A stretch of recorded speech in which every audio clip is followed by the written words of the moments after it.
At a time when COVID-19 is spreading out of control again. Cases are surging, hospital beds are filling back up. And as troubling as things look here in Oregon, they're even worse if you look at our neighbor to the east. Worse yet, it's starting to feel like maybe we're getting used to all of this. So, just how effective will a pause be? I guess it depends on how seriously we decide to take it. Here's the story.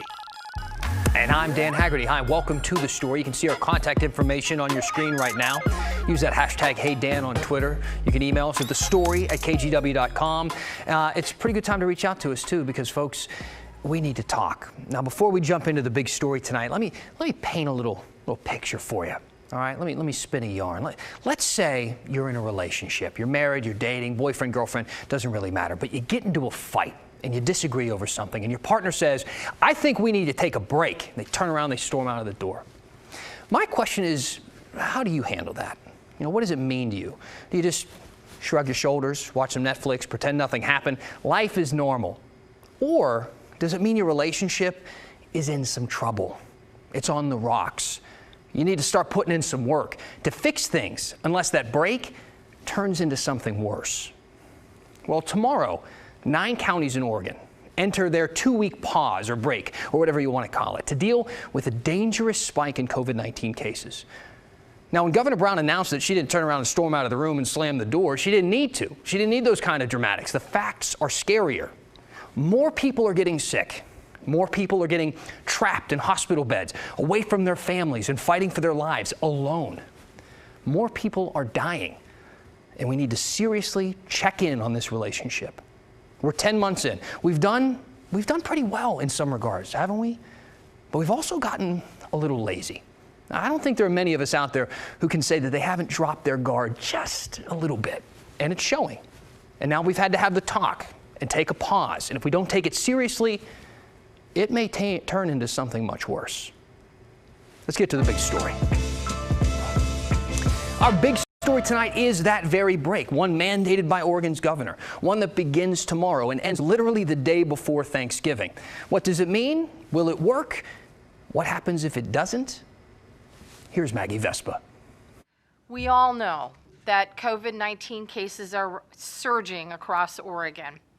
Over the weekend, we saw daily case rates near 1,000. Oregon Governor Kate Brown pleads again with the people of her state to take COVID precautions seriously. This as infection and hospitalization rates continue to set new records. Her latest appeal Tuesday comes on the eve of a 2-week pause on social activities. Ordered by the governor, it will take effect in 9 Oregon counties outlined on this map. They are Baker, Clackamas, Jackson, Malheur, Marion, Multnomah, Umatilla, Union, and Washington counties. Under the pause, residents of those counties must limit social gatherings to just the people in your household, or if you do include others, cap attendance at 6, and that group becomes your social circle for the duration of the pause.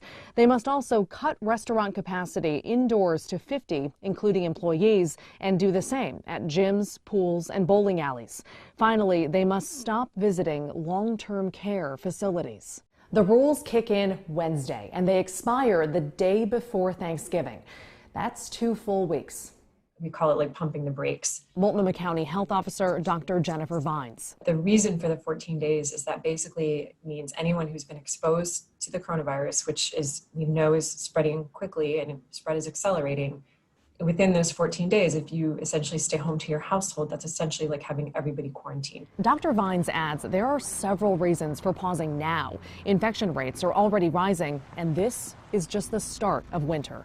Wet, cold weather is pushing people indoors, and the holidays will only ramp up the urge to socialize. Health officials admit 2 weeks may not be enough to slow the spread. I don't have a crystal ball. I cannot accurately predict that.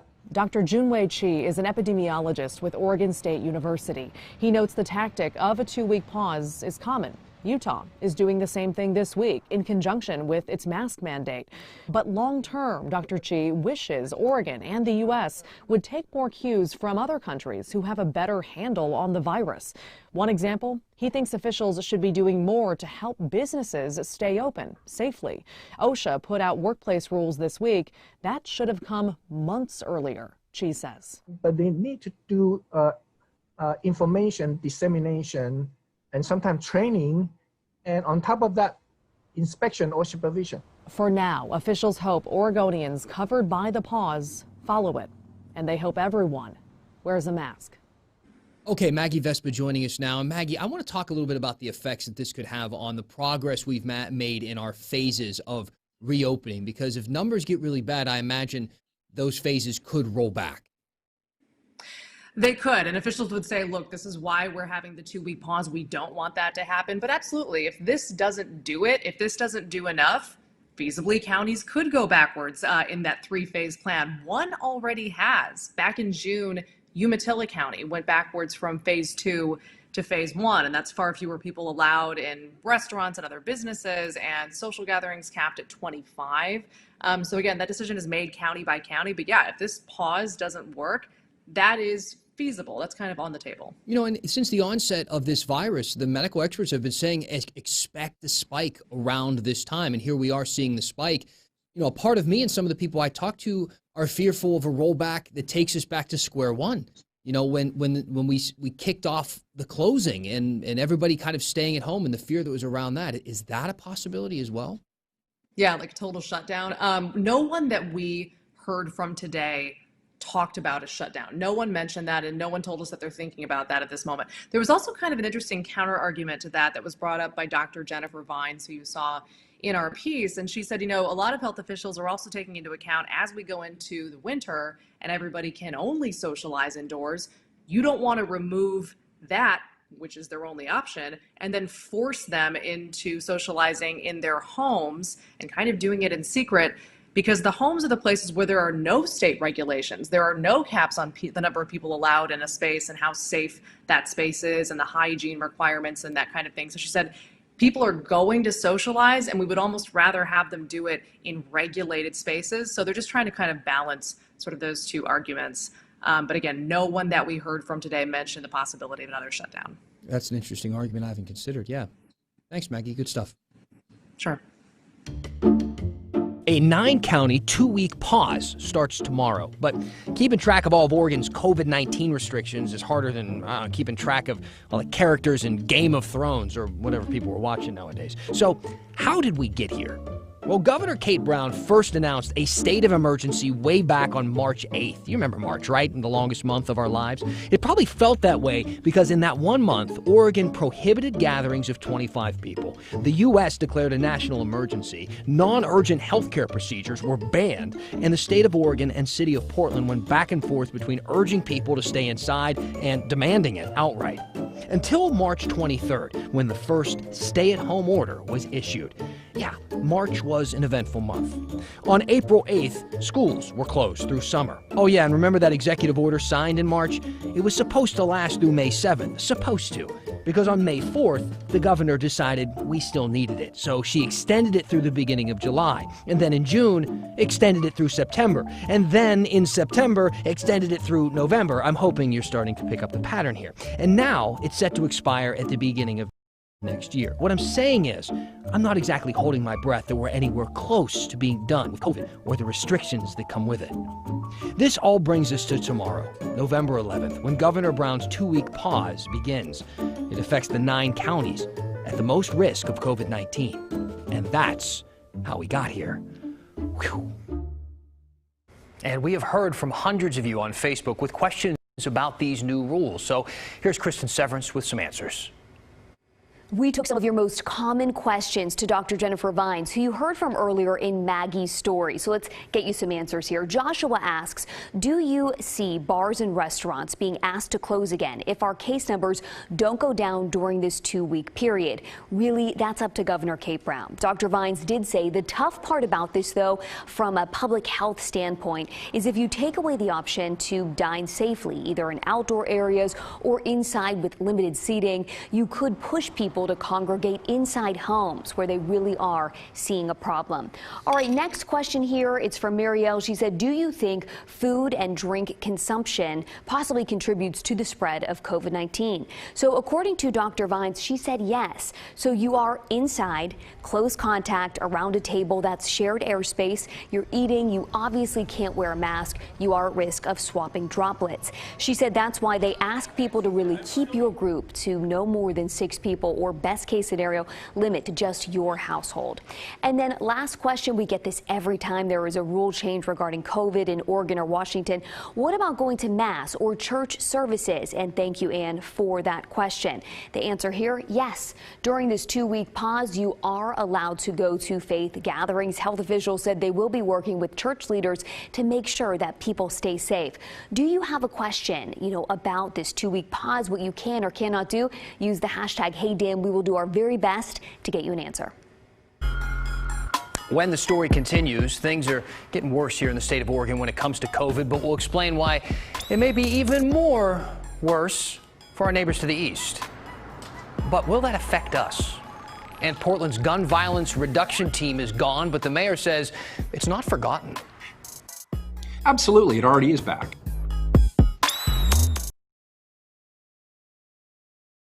All right, welcome back to the story. Up on your screen right now, all the different ways you can get a hold of us. You can use the hashtag HeyDan on Twitter. You can email us at thestory@kgw.com. There's always Facebook and Instagram. We don't discriminate. We love all the platforms. Just reach out. We love answering your questions too. We're going to get to one of those in just a bit. But first, I want to kind of keep us centered on what we were talking about earlier in our big story. And specifically, I want to head east and look at what's happening in Idaho.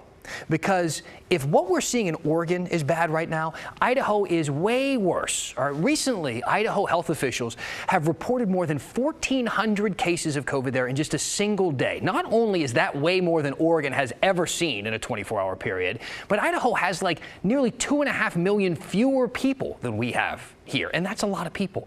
About 700 people in that state have died from COVID, which is a little bit less than what we've seen here in Oregon, but their hospitalizations are way up. And over the last 2 weekends, a medical center in southern Idaho completely filled up and had to divert ambulances to other hospitals. And doctors say this is only expected to get worse. Now, all that doom and gloom brings me to an important question from a viewer named Barbara. And she asked, are we stopping individuals from other states like Idaho from driving into our state? Now, the short answer is no.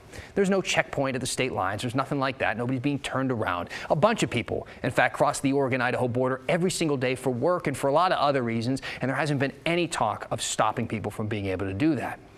What has been talked about is possibly transferring some of those Idaho patients to Oregon hospitals to ease the strain on their hospitals. We asked the Oregon Health Authority about that today. They told us, quote, at this time, there are no state of Idaho requests for Oregon to receive any COVID patients. We, of course, will let you know if that changes. Now, I can give you all the stats and the quotes and all this different information when it comes to Idaho, but I think the best thing to do is to get some perspective from someone who actually lives there in that state. So we spoke with Brian Holmes, an anchor at our sister station in Boise, about what he is seeing there and what he's hearing from people. So just for some perspective, 2 weeks ago yesterday, the governor moved the state back to what he's called kind of stage 3. And I know Oregon has different phases and stages right now, but we're back to stage 3 of a 4-stage reopening plan for the governor. And we moved back to stage 3 because the numbers were going the opposite direction of where they need to go. We had been in stage 4 for months. And finally, the governor said, let's go back. And that basically meant we're going to limit social gatherings like to 50 people or less inside, and the outside gatherings would be like 25%. So it's kind of a modified stage 3. Bars can still open, churches can still open. You can still travel, you can still go to work. They're not limiting too many things, but just the number of people they can get together. And the numbers haven't done anything in 2 weeks. They've still gone to 1,000. I mean, we set records just in the last week, 1,300 cases a day, 1,400 cases a day, another 1,200 yesterday. So it's not going the direction it's supposed to go. Several places around the state have thought about and tried to pass mask mandates to no avail. We do hear from viewers a lot that say, I was just in Lowe's, I was just in this store, I was just in that store, and they would say, majority of people not wearing masks. They would say, I was the only one wearing a mask, or there weren't that many masks being worn, and a lot of people complaining about even the businesses the business owners, the people that work there not wearing masks. So we do hear about these complaints around the area, especially as we get outside of Ada County, which is the state's largest county. You hear more and more about that, a lot more complaints about it. It seems to me that the whole mask or no mask has obviously, just like everywhere else, has become very political. And there are those that are going to wear it and those that are not, no matter what happens. And the sad thing is the mentality has become, I'll wear a mask, but if you tell me to wear a mask, I'm not going to wear a mask. Just last week, at the end of last week, we set a record statewide and for hospitalizations and also for people in the ICU with COVID. So the hospitalizations are up, the ICU numbers are up, everything's up when it comes to COVID in Idaho. Okay. There you go. I mean, these COVID spikes also are happening a little bit more than 2 weeks before Thanksgiving. Now, back in March during spring break and April over Easter and Mother's Day and Memorial Day in May and the 4th of July, we stressed how important it's going to be over these holidays to be safe, to stay at home, to celebrate responsibly, whether that means outdoors, maybe from a distance, definitely behind a mask. But judging by the spikes in the cases following all of those holidays, it's clear that not everybody took that advice. And some of the worst spikes in COVID-19 occurred in the weeks after those holiday events. But now we're heading into the holiday season, the granddaddy of them all. Thanksgiving, Christmas, New Year's, historically the biggest travel period of the entire year. At a time when cases are higher than ever, we are at a crucial moment where this virus can either plateau or explode in a mess of holiday house parties. Let's talk about something else, shall we? Are you okay with that? I'm wondering if you've seen something that our viewer Lisa has seen downtown, and she wrote in, she asked us, is the city addressing the broken and vandalized parking meters downtown? So it turns out after our summer of protest, some of the meters downtown got damaged, vandalized, and by some I mean like a lot of them. PBOT told us today that they've had to repair 419 out of the more than 2,000 or so meters since May. PBOT says that they try to keep at least 1 meter working in an area at any one time, but depending on the area, that isn't always easy. But if you have a smartphone and the Parking Kitty app that lets you pay for parking remotely, you can pay that way instead of relying on a parking meter. Hope that helps you, Lisa. Get the phone out, download the app, I guess. If you got a question for us, send it our way. Use that hashtag #HeyDan. Now, we want to share an article we think is worth your time from OPB. Oregon elections director out after penning a blistering memo. That is a punchy, old-school headline. I'm going to read it in my old-school voice. Oregon elections director out after penning a blistering memo. See, sounded better, right? Nice job to Dirk Vanderhart for writing that one. Kidding aside, though, it's a huge story. The guy in charge of the elections across Oregon says he was fired Thursday via text message. Reminder here, that was just 2 days after the general election. The firing came shortly after he sent a letter to both of Oregon's Secretary of State candidates saying the elections office faces all kinds of challenges.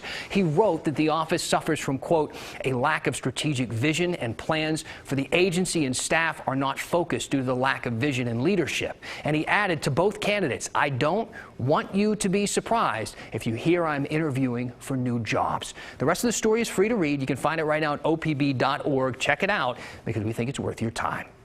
Now, we made a big deal yesterday about how our leaders who won re-election really don't have a lot of time to rest before they need to hit the ground running. The crises facing Oregon and Portland are obvious. COVID, economic shutdown, social unrest, but underneath all of that is a spike in gun violence. During his interview with Mayor Wheeler yesterday, Pat Doris asked about the controversial gun violence reduction team, which was disbanded. And then communities started to notice violence flourishing after that happened. Now, the mayor said some of those officers may be brought back to do that exact work. Absolutely, it already is back. That was part of the reason for increasing the funding in the Office of Violence Prevention, is shifting those resources to a non-police function where we can continue to build trust in the community. That includes engaging people who've been formerly engaged in gun violence, who can speak with some credibility to younger people engaged in those activities in the community. It means working with those who go to the hospitals and intervene and work with people to try and de-escalate the desires to potentially seek revenge. But it also requires us to make real investments in law enforcement, particularly around investigative capacity. And we're already doing all of those things. I think there are ways to engage those officers in a meaningful way. They are still Portland police officers. They are not specifically assigned to that detail full time, but that doesn't mean that they could not continue to leverage those relationships, nor does it mean that they couldn't be working in that capacity for some period of their day or their work week. I think there's ways to be smart about this and thoughtful about it and address the very serious issue of gun violence. And we're taking all of those steps with my complete support. Mayor Wheeler's second term officially begins next month with a brand new and possibly more moderate city council. We're going to be reading some comments and questions after the break. Grab your phone, use that hashtag HeyDan, or email us at thestory@kgw.com. We're going to finish this thing up next. Oh my gosh, we're back already. I'm still looking through emails. We got a bunch of them tonight, and a lot of them are long because we're talking about serious issues. So I'll get to a few. A couple, the Garage Gamer on Twitter wrote us and said, did you ask the anchor from Idaho, who we interviewed asking about all the COVID cases in Idaho, what people in Idaho think about the new Greater Idaho State Boundaries Plan, which a couple of counties actually voted for in Oregon to have their local kind of representatives talk about this openly as whether or not we can start to redraw the lines? And the answer is yes, we did ask him. But you're going to have to wait on that because we're putting the piece together for a little later in the week. But we'll get back to it. And then Annette Muley said, be objective and loom at the correlation between mobs in the streets, shoulder to shoulder, shouting, and the increase in COVID cases. It's disingenuous to ignore that. Be brave and address it. I'm going to be brave once again, as I have many times on this show as we've addressed this exact issue. See, when the unrest initially started and we saw far more people in the streets than we saw maybe celebrating after the most recent news from the election, there was a lot of concern about, will this cause a spike in COVID cases? And then there was a lot of curiosity when we noticed that that did not happen. See, since the beginning of this virus, doctors have learned a lot about how to treat it and about how it spreads. And the one thing that they've learned more than anything else is that being indoors in confined areas is the most common way that this virus is going to be spread and be spread to multiple people. And if you look at the headlines and you look at the people who are getting sick, that's how most of the cases are happening, especially when you hear about big groups having a kind of an outbreak within that group. Am I saying that it's okay to go out in the streets and be shoulder to shoulder with people? It's probably not a great idea either, but that is not what's causing these spikes. This spike has been predicted since the very beginning. As the weather turns, people are forced to be inside more often, and it's only expected to get worse due to those circumstances moving forward. So we can make it political if you want, or we could just kind of focus purely on the science, which is how I like to lean. So let's try it that way. That's it. That's all I got in here. I was just scrolling through pictures of the comments, and I have some ingredients for the best cookies. Chocolate chip. Maybe I'll post those after the show. That's all I got. Talk to you tomorrow.